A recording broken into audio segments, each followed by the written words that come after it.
Good evening, party people. Welcome back to Indian Summer, where we are now playing Adr1ft. How you doing tonight, Max? I'm pretty good. How's it going, man? It's going a heck of a lot better than last week. Seriously. Aside from not being in a beachfront condominium anymore, as far as Aside the from everything yeah, else, yeah, aside aside, from the vacation the itself. internet and computer situation has drastically improved, so we shouldn't have any of the problems that were present in the first episode. Did you get a chance to watch the YouTube edit, by the way? I haven't, no, but I want to check I'm it out and see I'm what you pretty work I'm in your pretty damn magic. proud of that. Let me ask you this as you get into it. Have you ever seen Office Space? Yeah, Okay, then there's a reference in there that you're gonna get around the 23-minute mark. So what I I can did. kind of guess what it is. So I'll spoil the first three for you. The first one is just our usual technical difficulty sign, the drunken cameraman from The Simpsons.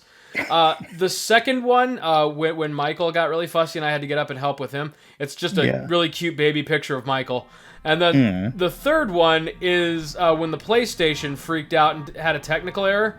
That one I did. Do you remember the infamous PlayStation Network hack from like 3 or 4 years ago? 5 years, yeah, something. Actually, that was like, oh my god, that was like 6 or 7 years ago at this point. Because I remember we were not living here when that happened. With Oh, the is PS, that right? this was like PS3 days.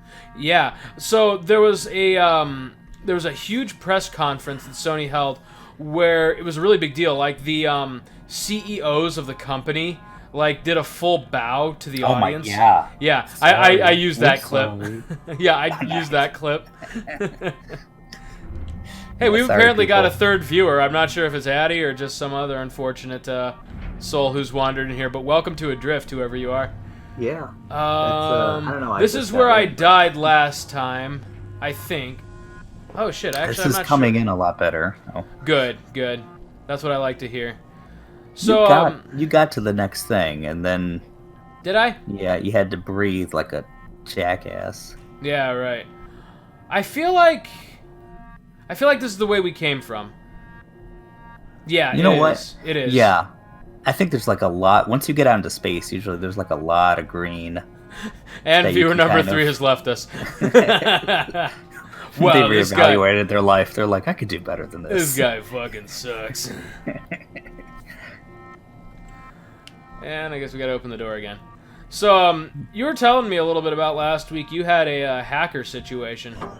Yeah, so that was it wasn't the hugest thing, but it was kind of stupid because I get to work. It's like 6 in the morning, and it's like, let me check my emails before we really get into it. And it's just like, hey, did you changed your email for Fitbit and requested it to this crazy email?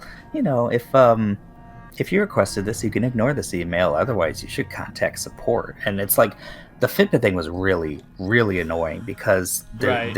I think probably for security reasons, they kind of obfuscate everything that they're talking about. They say I requested this when really it's already been changed. And so this is like the last Bon Voyage email to my email address. So it's like, did you request this? It's like, it's already changed. Huh. So it's like, okay, I tried logging in and I couldn't. It's like, Okay, all right, here's where I died. I gotta fix So, this later. now we've got to take a second to evaluate the sitch here. Where can I actually go? Wow, this is confusing as all I get mean, I out. don't know. So how do you just kind of move by going forward? I assume you Yeah, get like pretty much. boosters Okay, and stuff. So I this looks think like it's a that promising green- opening. Yeah, anything that's kind of like flashing green, it's like come to me. Yeah, well, last time I found some green, but it was like a mile away, so by the time I got there, I suffocated. Okay. But this looks a little more promising. My radar, Lots going on out here. nearest I can tell that on the lower left corner of the screen, that diamond in my radar, I think I generally want to go towards that. If you can kind of Okay, make that out yeah. a little. Yeah. It's like the next marker or something. You know, what's to stop me little from space trying bridge. to just re-enter orbit right fucking now? You're not a freaking Gundam, man. I like my odds. Just fucking go for it. I don't know what that spacesuit's made out of. Adamantium. Wasn't there some kind of big thing where, like, in the Marvel universe, adamantium and vibranium are the same thing, but because Fox owns X-Men and Disney owns Marvel, General Marvel, they had to, like, they had to change the name in the Marvel universe so it couldn't be adamantium? Well, I think in the Marvel comics there are two separate things. There's vibranium, Yeah. and adamantium, and like Captain's shield was made out of both. Oh, But in the Marvel and the MCU, in the it was just MCU, made it's out of vibranium. vibranium because they couldn't. They didn't own the rights to adamantium, at least then. Right. Well, So, see, that's kind of cool, though. It yeah. makes it a little more special if it's like a combination of both alloys. That's pretty neat. Yeah. But, so they basically, they both exist, but only one per each franchise. So Yeah, nobody gets two. Alright. hopefully in this, like, Phase 4, they'll start getting more X-Men. Yeah, they can actually dude, start saying so- mutants. There's so many huge like arcs of Marvel comics they could do. Yeah, so and a now little with the like good X-Men- news, a little good news, bad news. I've been hearing that the new X-Men movie, Dark Phoenix, kind of sucks. Yeah, that's what I've heard too. Which is a real shame because I actually really did enjoy. I mean, even though it definitely had its ups and downs, I've really enjoyed the last 20 goddamn years of X-Men films. Yeah. Like I was all about Logan and just Logan Hugh was Jackman's whole great. performance. I loved X-Men First Class is that actually was another still one that was great. is actually still one of my favorite superhero movies of all time. And First Class came like after what, 2 separate Wolverine movies? There was the one that got retconned. No, so it came after the really bad one. And they were like, okay, so maybe we need to take a step back from Wolverine for a little bit. And that's what spawned First Class, because he only had like a 2-second cameo in that where he told everybody to go fuck themselves, like a bitter old man.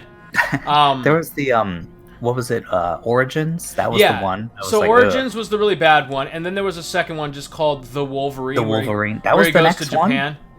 No, Okay. I thought there was one in between that. But, yeah, I think... Shit, I don't remember the order. But the Wolverine people, no, that was like maybe the it first was- rated R one? Or No. it had a rated R Version, maybe? I don't version, know. But where the they only just one added the only blood, one it that was had a lazy. hard R was Logan. Yeah. Unless you count Deadpool as part of the X-Men universe.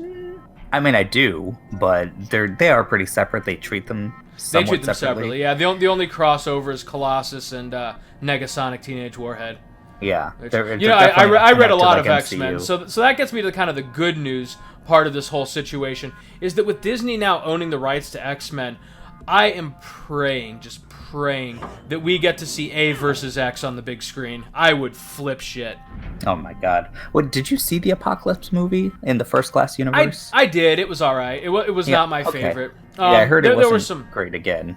There were some weak performances, but overall, like, Apocalypse is one of my favorite characters. Oh yeah, I think so X-Men just had to some see really her some of the most serious kind of dark dude, stories X-Men is in the X-Men. X-Men is like racially, politically, and religiously like the most deep comic. Yeah. Well, you know, I say that, but I'm sure the whole Alan Moore mutant has written thing. some like yeah, like ridiculous I think Alan what's the Moore has word, something like to say about manifesto that. against Catholicism or something, but No, but, X-Men, when it like, comes in the to like mainstream, Marvel, yeah. what they've offered, just the whole mutant, versus human thing in general, you Right. know, and they do kind of tackle. And of course, there's been other things like Civil War. I mean, it was basically had a very Stan big Lee political writing a slant. story in the late 60s about why it was a big deal for him to have black friends. Like, that was basically Sort of. that's seriously what inspired him to write the X-Men. Like, Yeah. it's like, yeah, we need to all fucking get on board with this because we're horrible people. we all just get along. Yeah, pretty much. And that was kind of the point of the X-Men. Like X-Men, Star Trek, all that kind of stuff. And then he just kind of kept rolling with it. It just kept getting, more and more complex. And it was a cool series. Yeah. It is a cool series. I haven't some great read stories. any of it lately. And again, Dark Phoenix, which is kind of sad that this last movie seems like it's sucking, is because that's probably it's one definitely of the the last best Marvel storylines ever. We've been here before. Interesting. We've been to this tree? Yeah, we've been here before. Shit. How did I Damn. screw this up? I'm not... Do you see that diamond anymore on my nav? Because I don't. I don't. I don't see any indicator no. of where it is. If we retrace our I mean, are you footsteps- just supposed to be going towards, or is that just north or something? I have no idea. Every time you see that arrow, on the right there, direction, maybe? is that like your goal? I don't to know. go towards that arrow? I can't tell how to use it. What am I doing here? Maybe. Okay. Slowly dying. Now, wait a minute. So is it telling me that it's behind me now? Repair station located. Yeah, now it's straight ahead, but, you know, you might have to be... It'd be nice, like, so in the, I don't know, maybe they did tell me in the little tutorial, like, what all of the stuff on my radar means, but I definitely missed it. I was just learning the controls. Yeah. Yeah, I definitely did not catch that stuff the last time. So what's VEL and DIR? Those are the two things on my left and right in the heads-up display. Let's see if I can find that out. Yeah, because I don't want to prolong this. This was meant to be maybe like 3 or 4 episodes as kind of an introductory to our indie series. Drift. Not that I have anything against this game. I like it very much, but... Confusing game, help? Okay.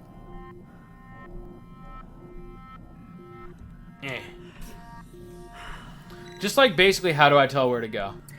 There is a white color marker pointer on your radar. That's the direction you need to go at. Alright. The game never mentions this. White color pointer marker. Oh, Beware, sometimes you need to look up and down, and this isn't made clear by the radar. Oh, we found something here. Systems specialist. Oh. Donna, Andrew, 29, June, Oh boy. 2037. Oh boy. Full rupture in irrigation caused a massive power outage while I was on spacewalk replacing solar. Does any of this look like something I can get to? Station dark. Comms out for 23 of the Oh, longest boy. Yeah, I moments think of my life. so, but what's going on now? Oh, This is boy. it. Tried patching audio from my PDD so I could at least hear Lucy on the way out, but couldn't grab signal. Huh. Floating there in silence. I may very well be dying, waiting Max. for the end. I really saw how selfish. It doesn't Use a help that scan like the often oxygen and thing follow has the you in a constant breadcrumbs. change. has you in a constant state of panic. Seriously. I want to see what those velocity and direction or whatever those mean. Oh wait, I think I found it. So see that white arrow there on my nav? Yeah. On the far I mean, left? the one that's just north right now and yeah, just an drifting to upside the down left. V. Yeah. All right. So I think that's it. But Yeah. I need some serious oxygen here if I'm gonna make And this. especially when you're in the station, you know, you gotta, I mean, make some turns and stuff. All right. Okay. All right. I think we got it. All right. But here's the thing, though. I'm still in the wrong. Oh God. Oh, we're stuck. Oh, I'm stuck. All right. Fuck. We're going out into space. Fuck it. We're gonna die here tonight, Max. Okay. Do you plan on seeing the Phoenix movie? I'll probably rent it, Okay. Redbox it. Yeah. It's kind of sad because, like, First Class, like you said, was the best X-Men movie I'd seen in a long time when it came out. It's probably tied with Logan for my favorite. Yeah, and then Days of Future Past I thought was just, for me, it was just as good. Yeah, Days I of thought Future Past was excellent. There was like the perfect melding of, you know, it was kind of like the send off, even though Right. Logan really was. Right. But it was kind of like the send off from the I old kind of, X-Men yeah. movies. The only reason I still give First Class kind of the slightest of edges is because I really liked the going back and like reintroducing all these familiar characters. Yeah. Bits of it. Like Charles Xavier and Magneto, like seeing kind of the relationship they had when they were younger and everything, and Oh yeah. yeah, And they didn't like, I don't know, it wasn't like super, you know, how they, you know, there's foreshadowing and stuff, but they Oh, didn't yeah. hint, like for Magneto it wasn't so ham-fisted. It was like, guys, he's Oh, gonna right. be like, Yeah. oh, he's gonna turn, or he's gonna be like evil basically or the something, only or, thing that made even though he's him not evil. but- Yeah, basically the only thing that made him go against Xavier was the fact that he was just kind of in the way of his revenge. That was pretty Yeah. much it. It didn't feel forced, No. you know, kind of what ended up happening at the end. You know, if any, the only thing that felt kind of forced is Xavier getting paralyzed for whatever reason. Yeah, It's the just like, oh, they had to throw weird it in at the ricochet end. bullet thing, yeah. Or not, it And I wasn't even a never- ricochet, it was just like a psychic Yeah, bullet blast never- to his spine. and this is just a personal Yoink. thing. Who's the guy that plays Xavier in the First Class series? I'll think of his name in about 20 minutes. Yeah, James McAvoy. I got it on the first try. McAvoy. There we go. McAvoy. Okay, it's just he doesn't look the part when he's bald. That's it. I just can't get past it. And that was one thing in Dark Phoenix. If you've seen any of the previews, like they tried to age him a little bit so that he looks like, but it still just looks like a 20-year-old guy wearing a bald cap. Yeah. Which yeah, again, I really liked McAvoy in the first one. But I wouldn't have been offended if, like, maybe with Days of Future Past, if they just got a new actor that kind of looked maybe, middle-aged 10 dude. years older or something. Yeah, a middle-aged dude that looked kind of halfway between McAvoy and Stewart. I mean, there has to be an actor out there that could have pulled that off. I mean, some people might find this, like, blasphemous or something. I wouldn't have minded if we had a first-class kind of Xavier for a couple movies, Oh yeah, same here. Hold off on crippling him for a little bit. Yeah, right. That would make it all the more impactful when it happens. Yeah. Yeah, exactly. Or maybe like have it be like the result of his own hubris, like he gets too cocky or he. That I would love that. And then and then it like forces him to be a much more humble character. And they kind of did like that. Yeah, they kind of did that in First Class because he was very cocky in First Class. Yeah. Which makes sense because he has a crazy power. Yeah, and he's Xavier more than anyone needs that kind of check. Right. Yeah, because he demonstrated in Logan that like when his power gets out of control or it's unchecked, he can like kill everyone with this. That was my favorite part of Logan is that freaking dementia Xavier. And you know what's nuts? Logan takes the most risks of any superhero movie I think I've ever seen. I agree, totally. Well, and now that series is completely done, like with Dark Phoenix, which, like you said, is kind of a sad way to see it go out. But the fact is, it's over with now, and the canonical ending for that franchise is that, Xavier fucking developed dementia and killed everybody, but, life goes on, basically. Yeah. That's... You mean to tell me Avengers could get away with that shit? I don't get me wrong, I love me some Avengers, but yeah, I was so surprised they took it in that direction. Like, I was like, oh, this movie would be kind of dark, and I was honestly like in the final act of Logan, I was waiting for like Mystique or Storm or Cyclops or someone to show up and be like, "Hey, Logan, need a hand? Yeah, one more time, buddy." Or something like that. Just never fucking happened. And that would have been all right too. I mean, if they played it right, it would have been okay. Just to give Logan some like, "Hey, I've still got friends. Hey, I'm not alone." But no, straight up, like his life, his path was just, he was a loner. Yeah, I was very surprised by that movie, and it wasn't like crushingly dark or anything. It wasn't dark necessarily. It was gritty, just brave. It took a lot of risks. You're right. Mm-hmm. And it really like it really kind of it was for me. It's really helpful because you know like I've talked about on this show.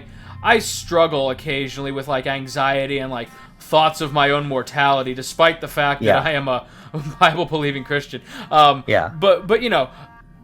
that's the kind of movie that I need once in a while. It's just like, you know what? You get old, you're gonna die. It can still mean something. You can still, do something with that. And I was thinking about that the other day, and it's kind of interesting how many billions of people have lived in our world, and every single one had to die. Yeah, right. Except for maybe Walt Disney, but it's something we all share. It's something we all have in common, and so in a way, it's the thing that connects us the most. I just got that. but go ahead. It connects us in a way. We all have to do it. Yeah, we all go through it. So it's like there's a kind of a weird comfort in that. Yeah, and the fact that, like I said, with Logan in particular, or stories like that, like the real point of it is that what did his death ultimately mean? Like on its own, it was kind of this sad, lonely, almost like pathetic way for a guy like Logan to go out. But on the other hand, like his daughter made it, and he contributed something to someone, and that was huge. It's kind of like the expectation, because we love Wolverine so much. It's like, oh, he deserves better because what does the slap even do? Like, what is there? I think it's just like if like the physics debris gets in your way, you can whack it out of the way. Okay. That is my power. Finally going. That it's like, okay, why don't you just throw this stuff? It's like, get the fuck out of here. That we are kind of like, oh, we should have, gone out in a totally different way, but life is kind of like what you make of it, and it's kind of the meaning. Ultimately, what matters the most is the meaning you put into it. Yeah. And you're right. His daughter or his, And, wait, and was from a that his daughter? philosophical perspective, like I said, I still very much believe what I preach. Oh yeah. But from a philosophical perspective, just grappling with the own inevitability of my humanity. I said, I agree with you 100%. I need to hear and observe stuff like that, or I get too lost in my own head. What year was that? 2017 Logan? that Logan came out, or 2016? 2016. I think it was maybe fall of 2016, and then I didn't see it until it came out on Blu-ray because I fail. Okay. No, me either. I never saw it in theaters. Which is a And then crime, exactly, because having seen it now, I would have loved to see it on camera. Or it would have been. big It would have screen. been one of those things that the theater would have just fallen silent at certain points. I can only would've liked to imagine what it experience was that. like being in a theater, like with some like dedicated X-Men fans for that movie. And then how That had to have been rough at a few points. Xavier went out, which again, Oh, still my man. favorite part of the That- movie is crazy. You know, how that it part of the just- movie was the one that I wrestled with the most, because even more so than Logan. I mean, Xavier, that I was not prepared for that. He pretty much, like, let's be real, he pretty much died a failure almost. Yeah. He like it's like a natural thing. he that made a he's- difference for Logan, but Mhm. like everything he wanted to accomplish through his life's work and through raising the X-Men and building his school and everything, it didn't work. I mean, or at least it didn't work like he wanted it to. Yeah, or it was working for a while. Like, I mean, it was doing its thing when it was How am I working, when it was supposed to do successful. But it's just like he didn't like die gracefully. No. He didn't. His mind totally went, which is like what minds do. Only he had the most powerful mind in the world, so it was like so it was way more terrifying. dangerous. Yeah. And then he got killed by a friendly face, basically. Yeah. You know. Yeah, and that was the must other have been crazy terrifying part for of that. him. Yeah, like his last moments are like, Logan, why are you doing this? Like Yeah. my friend, like what the hell? So yeah, I felt so bad. I was like, oh man, really? Yeah, This is how he's for gonna real. go out. All right, so I can at least what's do this? this over and over again while I try to figure out what the hell I'm supposed to do in this room. But so I see the diamond over here, Can but you I'm go not up sure. if you're looking at the ceiling. Yeah, but every time I do that, the diamond goes away. So what the hell Yeah. does it want? Well, maybe I should just follow the arrow. Ow. Ugh. Oh. The anti-grav thing is messing with me a little bit. Alright, so it's to my right. Alright, so... Is it through this door or is it down? That's what I want to know. Okay, so I've discerned that this always means oxygen. That little marker. Maybe this is it. Maybe this is it. I don't know. What do you think, Max? So Maybe I'm this gonna go isn't to it. the left after this. Maybe this isn't it. Okay. You can't even open it. Wait, can you? No. So maybe it is one of those things where I have to go up-ish or over here. I guess over here. We could try this. Let's try this. So a couple of things too, as we're on these deep topics here. We have to finish our E3 talk here tonight a little bit. Oh yeah, we never And then- talked about what do you Well, call it? we've got I to was gonna say finish our World. FF7 talk. Where I Yeah. left that last time when it cut you off was basically maybe I do have Cut to me go. off, bastard. Yeah. So basically where I left the conversation was I think that come 2020 in March we're going to get a very pretty like fraction of a game.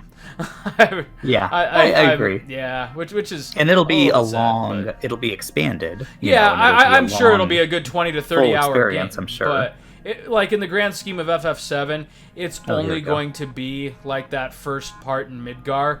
And Yeah. the issue that I really have with that it isn't so much the fact that they're doing it that way. I can't see them like realistically like doing that for every single chapter of the game. It would be like a 7-part anthology. Yeah, at that I mean, point. I'm not even exaggerating. We would be at the end of the PlayStation 5's life cycle, most likely. Yeah, right. Finishing that game up. And then that's only assuming they pop them out like every 2 years or so. I mean, yeah, and that's the article you sent me, is that we don't know when this is going to be done. So they might not even finish it. And that's the thing that's scary for me, is they're just like, yeah, this is a project and it's crazy. And we're that's my biggest worry, as a matter of fact, is that we're putting ourselves on the map with this and developing graphical engines. And and now we're at what, freaking like North Crater the first time 8 years later, and they're like, we can shut down the FF7 project now. Yeah, right. That's my big concern too, is that they're just not gonna they're not gonna have the money to finish. Yeah, I mean, like if they're planning on making every 5-hour stretch of the original game into a 20-hour epic, I mean, there's a lot that can be done with time and patience and money and technology. That can't be done. I mean, I'm sorry, not to sound like a cynic, because I really want this project to succeed. In fact, what we saw at E3 made me just giddy. I was thrilled to see like these scenes that I remember and love so much. Yeah, and just the remixing of what it looks great. The game's beautiful too. I mean, the graphics look better than FF15's. The character models look better than 15's. Yeah, but and to be fair, I don't think that's what they're going to do. Now they could, and they are saying, hey, we don't know when we're going to be done. We don't know how long we're going to be working on this.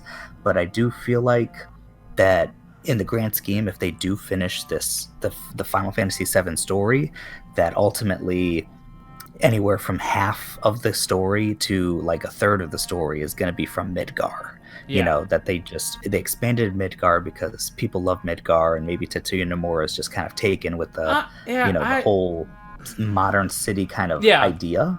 Oh yeah, for sure. But I'm thinking, and this is kind of best case scenario, now that they're releasing this game and we know it's just going to be Midgar. Right. Best case scenario is they do like 3 chapters, and they do Midgar's chapter 1. I really hope so. Getting to like maybe, spoilers, Aeris's death is chapter 2. Right. And then maybe the rest of the game, maybe it's slightly sped up, but maybe not. I mean, if it's a full game, they don't have to speed it up. In fact, they can just slow it down, and that'll kind of take you to the end of the game. Right. So that would be perfect. The other thing that worries me a little bit is I can't help but feel like the reason that they are keeping this first chapter in Midgar only is that they either aren't prepared to or just don't want to address the issue of the world map. Yeah, like an overworld. Yeah. And how potentially complicated that would be. I agree. Right. And that's why I think kind of the leaks that we were like cautious about and like, is this real, but excited about, probably not true. Right. Because they're saying that they already at this point, there is going to be a world map, and chapter 1's going to end with Aeris dying. It's like, we already know that's not true. Yeah. So I mean, unless they haven't shown us a tremendous portion of what they've got. Exactly. But like I said, there's no way that they would have even the town of Calm or Nibelheim or something like that. We would have caught a glimpse of it. We would have had a tease, just to be like, hey guys, it's coming, and excite people. They would want to do that, I think. Yeah, you would think. So them playing their cards so close to the chest tells me that, hey, we don't know if we're going to implement this, or no, we know that we're not going to implement this like a world map, and we don't want to kill the hype, or we don't want to disappoint you guys right now. Right. It could be. And I think they're hoping they don't know. Yeah, I think they're hoping that the March 2020 release date for the first part is buying them time and then resources. Yeah. First of all, do you think they're going to hit that March 2020? I think they will. I think for the low bar progress-wise that they've set, I think they can certainly accomplish the complete Midgar portion of the story. They should be able to. And again, we know Bupkis, when it comes to development, but from what they've shown us a lot more than they have in the past. But at the same time, even just Midgar, they haven't shown us much of the towns, the little neighborhoods, the slums. They haven't shown us scenarios. They haven't shown us all the characters. They've shown us 3 of the characters. Right. 4. One thing that I'm kind of excited by, is the fact that one of the parts that they did show us is Cloud, Aerith, and Tifa battling Don Corneo's sewer alligator. Yeah, I which love that, implies actually. that what happened before that is what we remember, which is that they cross-dressed Cloud to trick Don Corneo, and he flushed them out of his dropped like them. little pimp house. Yeah. Yeah. So that's an encouraging sign. Yeah, which and I'm is sure that we it'll may be still something get like those that. like goofy, funny, weird moments like that. Speaking of which, I think that's probably the part of the Midgar game I'm excited for the most. Not necessarily the whole Don Cornelio, but I think Wall Market in general is going to look beautiful. I'm excited to see how they imagine that. Because I always imagine it like a CD, but kind of technologically driven, just because there's a lot of like money a bunch flowing of in. like a bunch of scrap like technology that's been repurposed to be basically like a den of like sexual depravity. Yeah. I'm excited for Wall Market, so I'm definitely excited for the game. Yeah, me too. I think but we have what you've my shared. concerns I agree. are just what we talked about. Oh yeah, like they've got to find a way to address these and not make this a 10-year long project. Because I think that is worst case scenario, but also somewhat likely or potentially likely scenario because it's Square.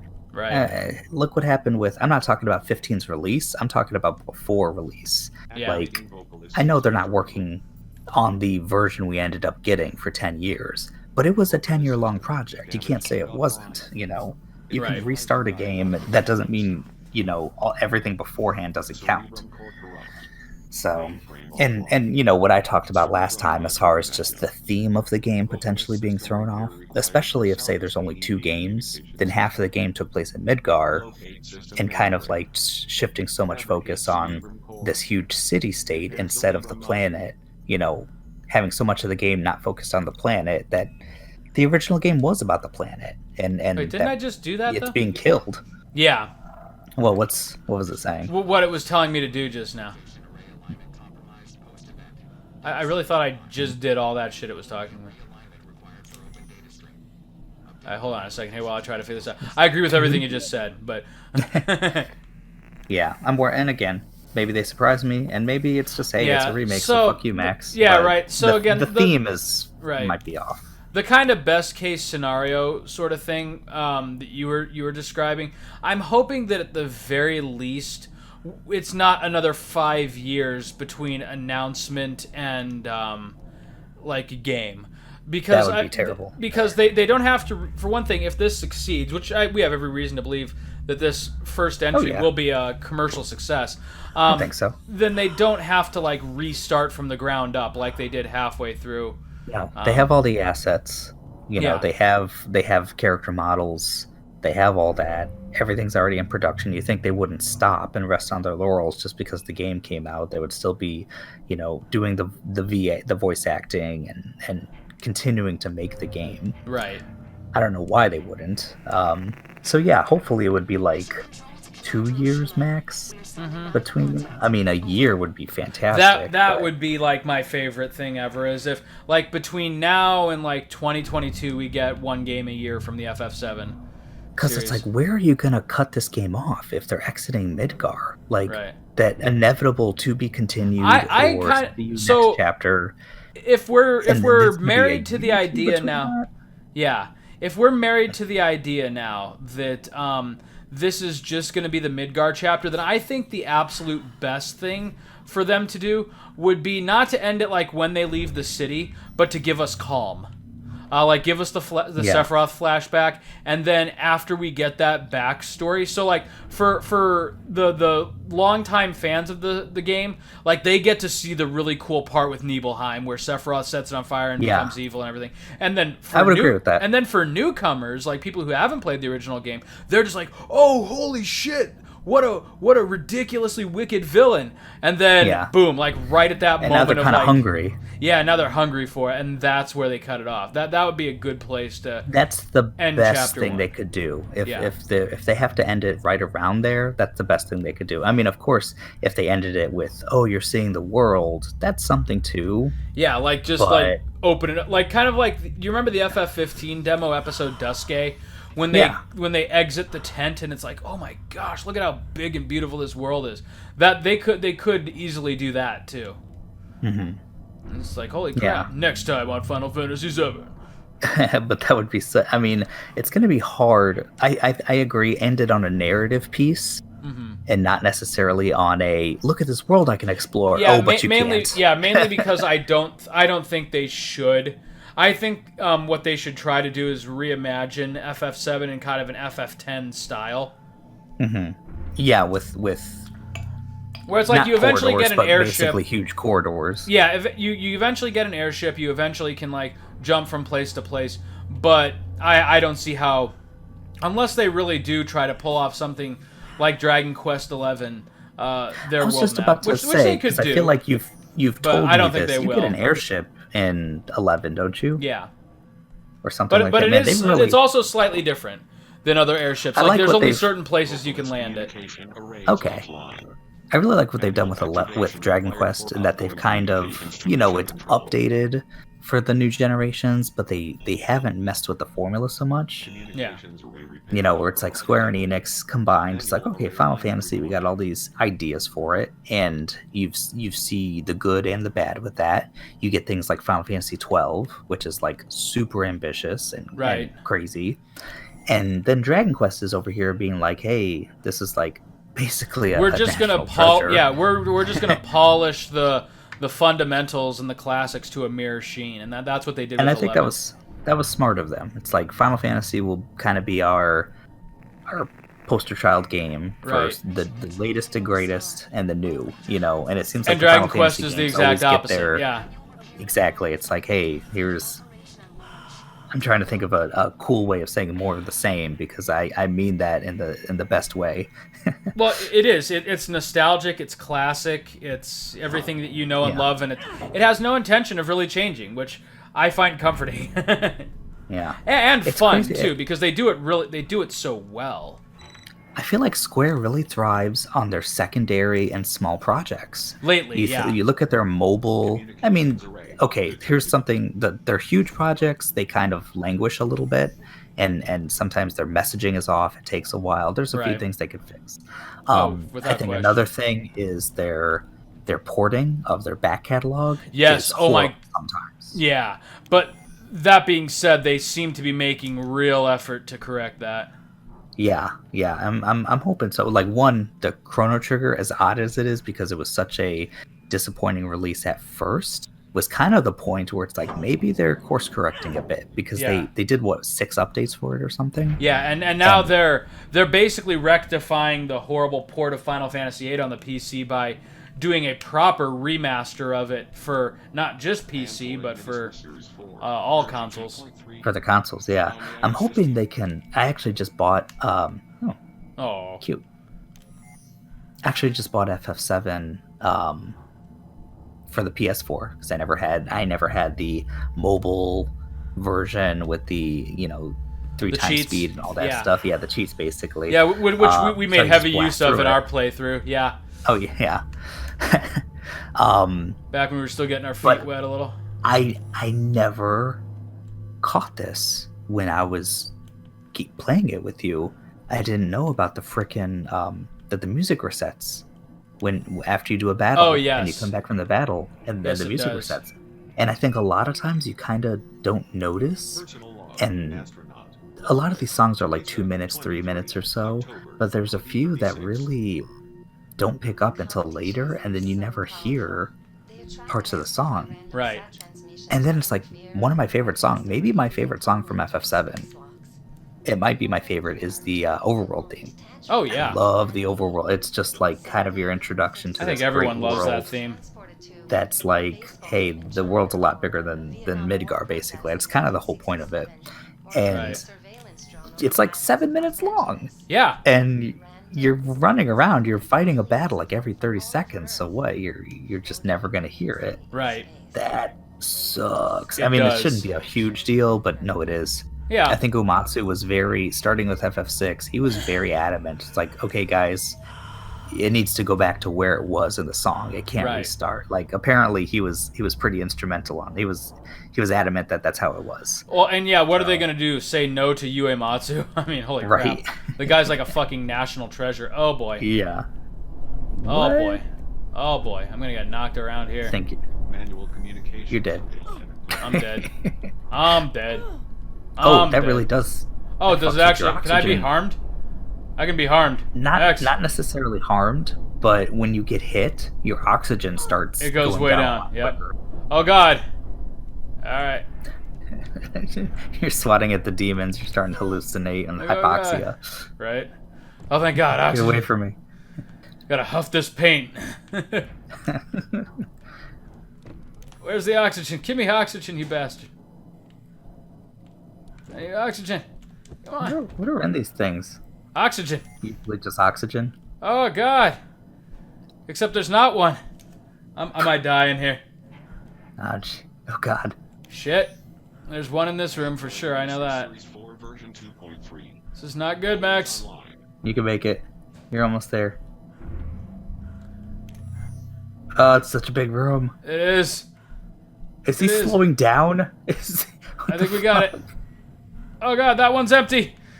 You're slapping me. You're gonna. Oh my God, I'm so close. It's right there. There's one. It's right there. It's right there. Don't die. Don't die. You got it. Huff that paint, baby. For so long. Whew. Why is she taking her time? Okay. Oh my God. That's close. That was too close. Well, anyway. So yeah, I mean that's kind of my piece on FF7. I really want it to succeed. I really want it to come out in a timely fashion, but I say I have mixed there's feelings, still a and lot that's that can go true. It's true I have mixed feelings, but I think I am mostly excited. Yeah, me too. I think because either way, the worst case is we are gonna get this reimagining and kind of this remix of this game that we really liked as kids. Right. I mean, now I think about when you first got it, and this is before I had a PlayStation, that you had one, and you know, FF6 was the last game we played, and it's like, dude, Max, check this out. And it was just like, yeah, what is going on? It was such a crazy experience. That was wild. You know, and that's so I'm really looking forward to it and just seeing like what's this gonna be. And that's why I got FF7. This was like literally 5 days ago. It's like, okay, Addie, we're gonna play through this. Has Addie not experienced it? Oh, she didn't even watch our playthrough. Come on. So it's basically, and she's going to be like, okay, I'm going to be crocheting or doing whatever. And it's like, okay, I'm going to read the voices to you. So I'm trying to figure out a voice. You're going to read like everyone. The bad Japanese translation. Yeah, and I can reuse them when certain people die. So like Wedge just sounds like this, you know, like from the first remake trailers, basically. We're doing Big it sounds for like the a total planet, badass. Cloud. Yeah. Barrett just sounds like my voice, but gruffer and deeper. A little bit more racist. See, that's what I'm trying to avoid, because because the original translation is pretty Mr. T. Yeah. And I find myself slipping into that. I'm like, shit, stop it. But it's like bippity how else do boppity. you read it? Oh God! No, God. Why does Barrett end every sentence with bippity boppity? But oh God, see. another one of these. We're gonna get fucked. And then I just make because she's not looking sometimes, so it's like I'm gonna be reading it. But every not just NPC that has nothing to do with the party, I'm gonna make them sound as stupid as possible. That's awesome. Like, this world is just about us. Or so better yet, like if she's not paying attention, you should make up your own story. I could do that. Yeah, dude, Cloud's gay. It's canon. It's a Dumbledore kind of situation, you know? No one saw it coming. Well, I am making Jessie very much like way too into him than possibly she is. So. Oh yeah, well she is though. I mean, she is into him, yeah. That was another tragic death. Jessie like, totally had the hots for Cloud, and he didn't like even acknowledge it, and then she just fucking died one day. Yeah. That's straight up her character arc. Yeah, and it's not even like there's no final words. There's no nothing. It's just like. In fact, you can be a dick to her when she does die. Remember on that pillar. You have an option to say like either comfort, or something. Comforting or cruel things to each and every one of them, like as you work your way up to Barrett. I remember you could be cruel to Wedge, and it was just like, why? Like, you're always cruel to Wedge. I feel like it's. I feel like it would be in character. I remember I was trying to be nice to Wedge. It's just like, there's either I don't care or blow off. I'm like, okay, blow off is obviously mean, so I don't care. And Wedge is just like, you're cold, you're stone cold, Cloud. Oh my god. And it's like, well, I was trying to be nice. Right. And if you say blow off, he's like, you're lonely. You're lonely. Poor Wedge. Right. I can't be mean to Wedge, especially when he's dying. Oh, but we did in our playthrough. Remember, we called him a disappointment? That's the thing. Yeah, so Wedge, bad. even at the end, you're a true disappointment. I guess so, Cloud. Yeah. You can't even die right. You can't even die right. You piece of shit. He spits on him. Cloud just spits on him. Fuck you. God damn it. Oh no. I think so. That's my headcanon. Was our last playthrough of FF7. That was my headcanon from now on. Cloud's just this uncaring monster. That's a window. Oh man. I am excited to see. We talked about kind of the banter a little bit, which I liked. I think they're kind of getting the personalities down. Yeah. At least for the beginning of the game. And apparently people who have played the demo have said that there's more even, that they kind of just expand yeah, like kind the of elevator FF15 scene. style, yeah, which is really cool. Yeah, that is cool, because I think there is a lot there when it comes to... That was something I really enjoyed about 15. Oh, I'm dead. Something I really enjoyed about 15 was the banter between the bros. Yeah. And I could always do with a little more, like, talking about Avalanche and what's going on there. And Cloud being like, I'm doing this for the money and kind of doing it for my childhood friend. Right. And maybe doing it for the chance for a one-nighter thing with Jesse. I mean, I'm not going to say no. Like, Cloud and Barrett are really at odds. Yeah. And it's a very interesting dynamic. That was something that they added, I noticed, to the first boss fight. When the alarm first goes off and the boss shows up, Barrett thinks that it's Cloud, and he's ready to shoot him. Yeah, I like that. I think they're adding a bit more tension, which I'm okay with. I think it makes sense. It's just like, I knew I couldn't trust Soldier, like something like that. Yeah. Definitely. That should be a part of this. Because then when Barrett and Cloud finally do bury the hatchet, it just makes it that much more, Yeah. Warning. I'm not looking to, like, take Barrett on a date at Cold Saucer or anything, but Oh, I'm going for the Barrett date. Apparently that's really hard. Yeah, it is. I've never gotten it on the PS1. Neither. I've never tried for it, but apparently even if you try for it, you got to do almost everything perfectly. Yeah, there's like certain things that you can still blow. You just ignore. You ignore the women in your life, basically, just for Cloud. You basically have to play it. Cloud straight up has a problem with women. Basically. I consider it as one of those things. Like he has some mom things that were never quite resolved.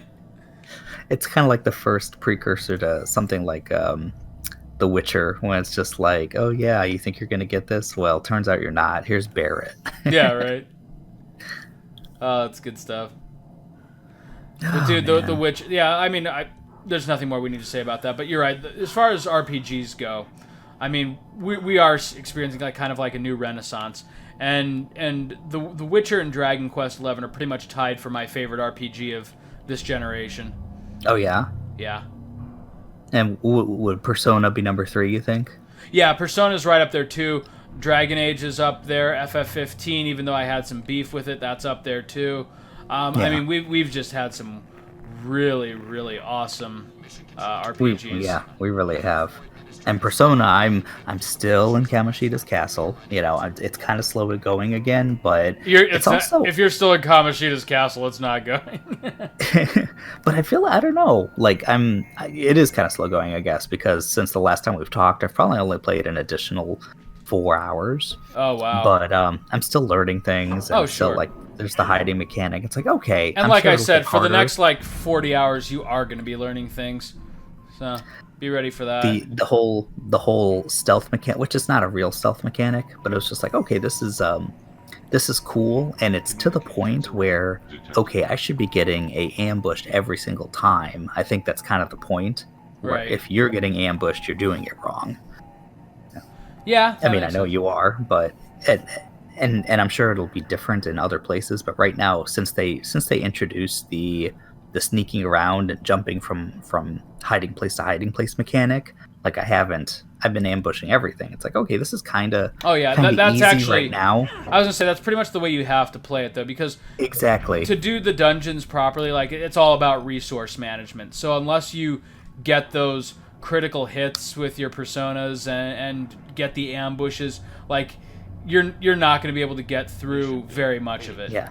Or if you want to collect, the personas or get certain things. I mean, I don't know about the items and stuff. I've asked a couple things for items. Sometimes I get a crappy item. Sometimes I get like something that sounds good. It's like, I don't know if it actually is, but it's like a devil fruit. And it's like, okay, that sounds like something.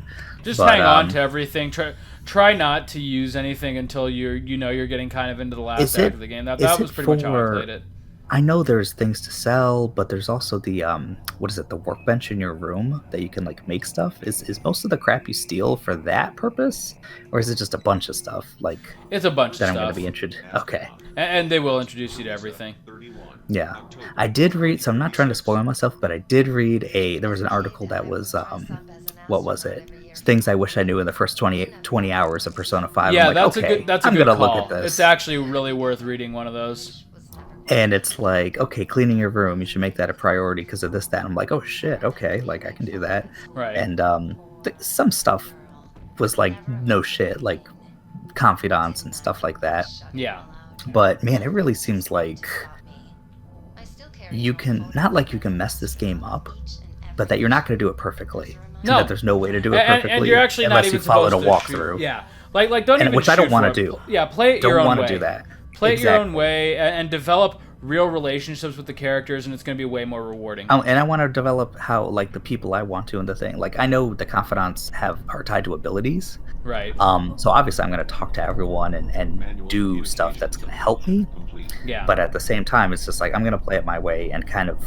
Yeah, you will know not how you talk that. about in the high school experience outside of the palaces, that it's like, right. I felt like this is like a good high school experience. Like, that's how I'm going to do it. I'm going to do it how I would do it. Yes, I don't know if absolutely. You named the main character after you. Like, I did not. I looked up like a sort of semi-canon name, and I just named him that because I always hate that. Like when I have to come up with a name, I always feel like it ends up being stupid unless it's Link. Yeah, me too. I will go with the default names always, and if I have to put in a name, I think Zelda is one of the only games that's like, well, I know it's Link.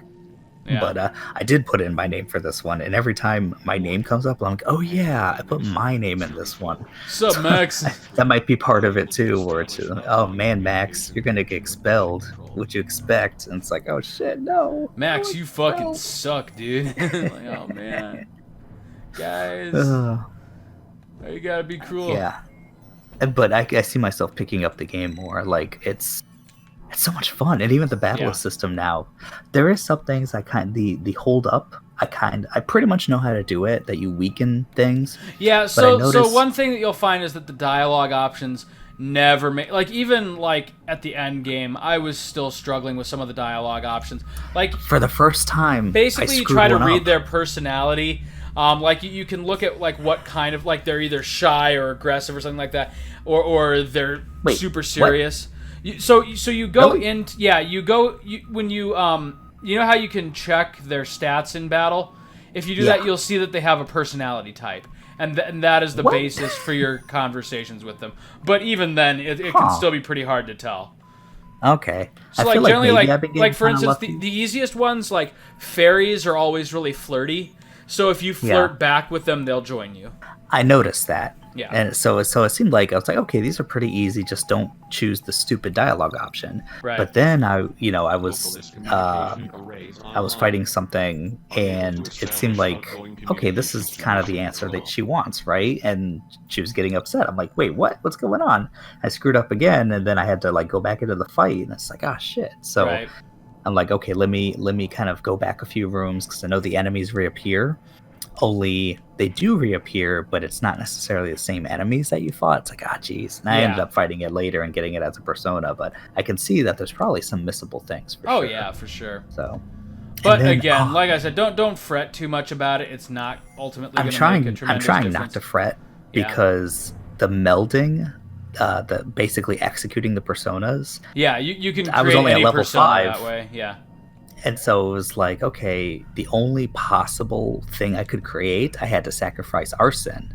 And I was just like, can I not? Let me back out of this. And it's just like, but what you would have found out is that Arsene is useless later on, and without spoiling too much. But it's like my persona, right? But I could see you can buy him back. I already looked at the shop. Yes, and not only that though, but later in the game, like his actual personality makes a comeback, so you'll be ready for that. Okay, yeah, I was a little surprised. I was like, what?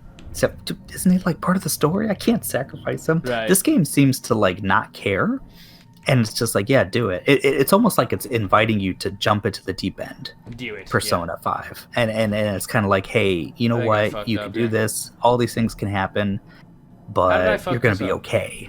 Right. How did I fuck this up? And I'm really liking the battle system because, like you said, it's kind of like I'm noticing. Because I've been doing some experimentation, and I should probably look this up too, but it seems like certain things, like when you're talking or when you want money or when you want an item, you get less experience. Yeah. And so sometimes if it's, I already like have the persona and I'm like, I don't need an item. I've already gotten an item for this guy. They tend to give me this. I'll just do an all-out finish, especially if it's multiple enemies. Oh, yeah. And then it's like, sure enough, I get like more experience from it. It's like, okay, so it's very much pick and choose every battle. It's like choose what you want to do, but they don't have to go slow necessarily, especially when you're exploiting their weaknesses. You get into a hold up situation like really quickly if you're exploiting weaknesses. So I like that, where it's like you first start, you see new enemies and it's like, what the hell are they weak against? I just got to try everything. Wait a minute here. And then when you, I'm confused. Okay, what's going on? I just did this part. Why is it telling me to come back into this room? Am I supposed to go down? I'm supposed to go down. Okay. So Max, we're at kind of a branching point here. We did just accomplish not really a puzzle, but like a major task. So this is where I think we'll leave Adr1ft for right now. We'll dive back in and hopefully finish this up with our next playthrough, because I know this isn't an overlong game. So hopefully, this looks important. Yeah, right. So hopefully we're getting somewhat. How do I stop? Oh my god. Oh god. Max, I'm about to be cooked. I'm about to be like gentrifuged. Holy shit. Again. We're going, Max. After this, if I survive this, we'll quit. Oh, is it Christmas Eve? Or is that just something you're listening to? Okay. I don't quite know. Oh my god. Nothing about this profound and inspiring. Give me oxygen, you bastards. Oh boy. Oh boy. We're gonna die. Okay. Oh, we're getting something here. Yeah. Alright. Like, can't this be... This is clearly something. Seal? Can we breathe in here? I don't know. One of these things sealed. Alright. We just activated Vocalist. That's cool. Hand 4 EVA diagnostic sequence. Are they gonna fix my suit? Oh, hey, propulsion. They are fixing your suit. EVA Sweet. thrust repair detected. Hey, nice. Initialize EVA thrust repair. Hell yeah. EVA thrust. Now we can move slightly faster. Nice. EVA diagnostic environment. Tight. Okay, well that's handy. Initializing cerebrum core diagnostic sequence. Okay, now they're gonna fix the core. Cerebrum core corrupt. Cerebrum core fabrication required. Initiate cerebrum core fabrication. Okay. Fix that. So cerebrum may be our way off this thing. Cerebrum module repair required. Okay. Hand 4 data stream activated. Tight. Initializing data transfer. I feel like we actually did something. Yeah. Finally. That seems important.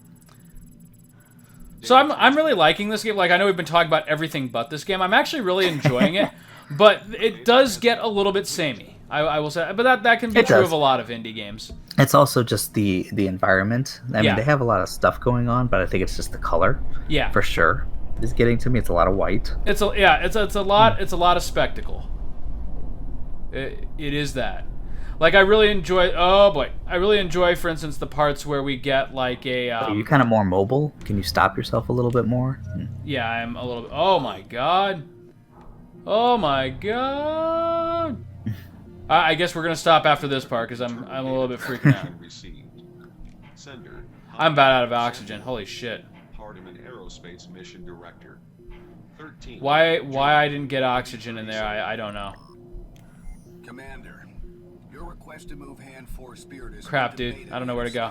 is denied. We're gonna die. While SO Hudson's Yeah, at this point, you better just hurry the stuff. Oh. Let's try to like actually figure out Hope where for we the were best. supposed to go. Yeah. is great. To your right? Yep. To my right. Do not let frustration There, apparently. progress cloud your judgment and lead to All right. Well, Max. Next time on Play the Hits, this is an effort to we'll try to make our way deeper into good old Adr1ft. Let's bigger machine. let's watch her die and then Yeah, re-enter right. the atmosphere. Let me be I mean, at least she won't feel it. That's it. there is no Yeah, right. where deviant She's already Let's make it died back like to the Earth. worst kind of death you can die. All right, dude. Well, this has been fun. Looking forward to hopefully finishing it up next time, or at least coming pretty close. But yeah, Hopefully. yeah. All right, man. We'll see you next time. Yep. See you then.